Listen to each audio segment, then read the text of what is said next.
Hi friends welcome to my blog. तो आज मु मारदा आसी तो चलतु मंदिर भीतर जावा।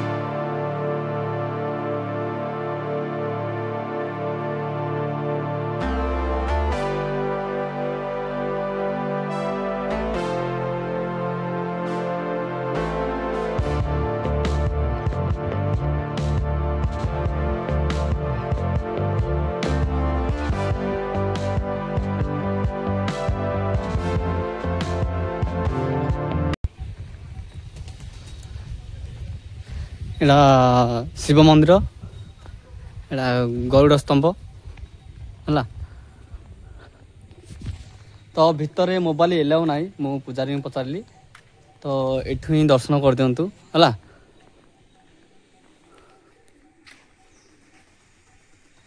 देखा जाऊनी है मंदिर, पूजारी मना कले भितर माने वीडियो फोटो कि उठाई। एटा हनुमान मंदिर।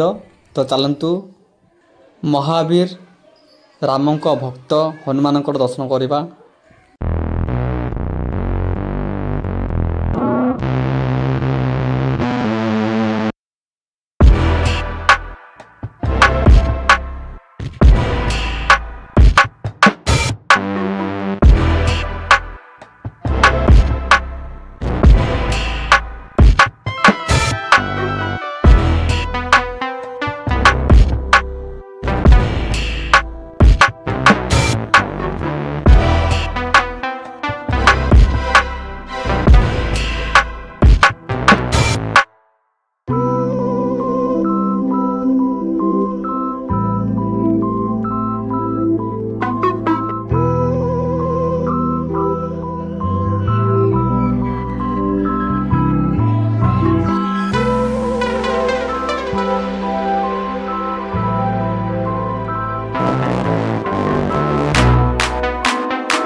मारदा मंदिर बा शरण श्रीक्षेत्र मंदिर आम गंजाम जिलार मथुरा निकटस्थ ग्राम अवस्थित।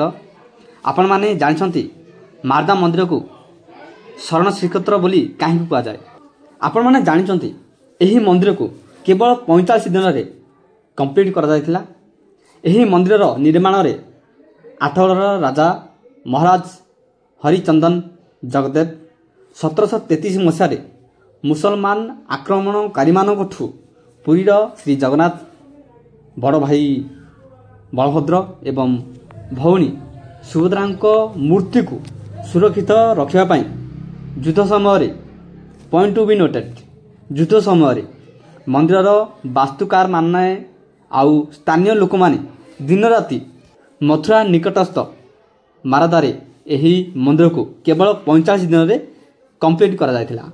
एही मंदिर पाखापाखि 2 वर्ष 4 मास पर्यंत माने 1733 रु 1736 मसीहा पर्यंत देवता मानकर सुरक्षित आश्रयस्थली रही एही मंदिर शरण श्रीक्षेत्र नाम परिचित।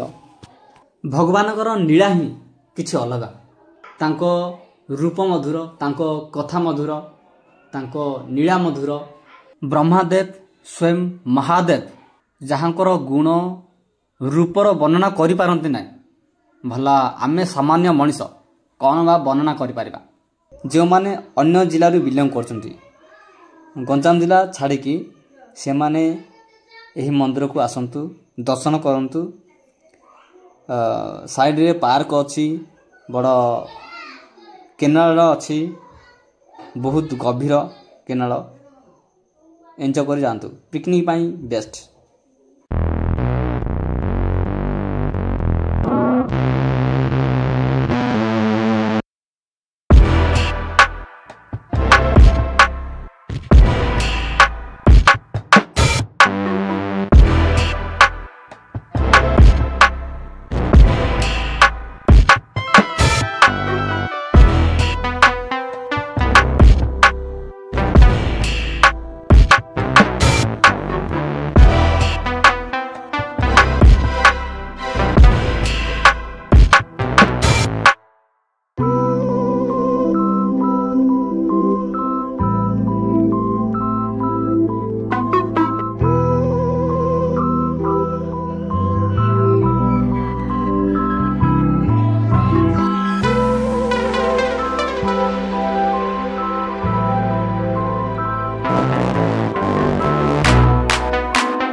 ମାର୍ଦାରେ ବର୍ଷକୁ ଥରେ ମାର୍ଦା ମହୋତ୍ସବ ହୋଇଥାଏ। ତ ଯେଉଁମାନେ ଜାଣିଛନ୍ତି କମେଣ୍ଟ କରନ୍ତୁ। ମାର୍ଦା ଶ୍ରୀକ୍ଷେତ୍ର ଆପଣମାନଙ୍କୁ ଦର୍ଶନ କରେଇଲି। ମନ୍ଦିର ଭିତରକୁ ଆମେ ଯାଇପାରିଲାନି ବିକଜ କାହିଁକିନା ସେ ପୂଜାରୀ ମନା କଲେ ଭିଡ଼ିଓ କିମ୍ବା ଫଟୋ ଉଠାଇବା ପାଇଁ ପ୍ରଭୁ ଜଗନ୍ନାଥଙ୍କର, ତେଣୁକରି ଆମେ ମନ୍ଦିର ଭିତରକୁ ଯାଇପାରିଲା ନାହିଁ ହେଲା। ତ ଭିଡ଼ିଓଟି ଲାଇକ୍ କରନ୍ତୁ, ଯଦି ନୂଆ ଆସନ୍ତି ତ ସବସ୍କ୍ରାଇବ୍ କରନ୍ତୁ। ରହିଲି, ଜୟ ଜଗନ୍ନାଥ।